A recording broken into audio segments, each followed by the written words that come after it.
প্রচণ্ড বৃষ্টি হওয়ায় প্যারামেটা নদী পুরো ফুলে ফেপে উঠেছে। এইদিকে সমুদ্র, এদিকে সোর্স। দেখুন জল পুরো প্রায় পাড় ছুঁয়ে ফেলেছে, ছালাত ছালাত করছে। সিডনি শহরের প্যারামেটা নদী। ইংল্যান্ডে যেমন থেমস, সিডনিতে ঠিক তেমন প্যারামেটা। এই সামনে হচ্ছে প্যারামেটা ওয়ার্ফ। ওয়ার্ফ মানে হচ্ছে লঞ্চ ঘাট। এইখান থেকে লঞ্চ আসে, সে লঞ্চে করে ওই অপেরা হাউস ওইদিকে যাওয়া যায়। সেরকম অনেকবার গেছি আমরা সেসব। আর এখানে একটা বাঁধ তৈরি করা আছে, সে বাঁধ খুলে দেওয়া হয়েছে, স্লুইস গেট। হু করে জল যাচ্ছে, মেঘলা আকাশ, এখনো বৃষ্টি হচ্ছে। দুর্দান্ত ব্যাপার। প্যারামেটা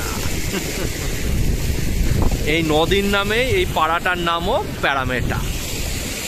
এই মেটা কি কি মানে লঞ্চ ঘাট, ওয়ার্ফ কি সব এরা বলে।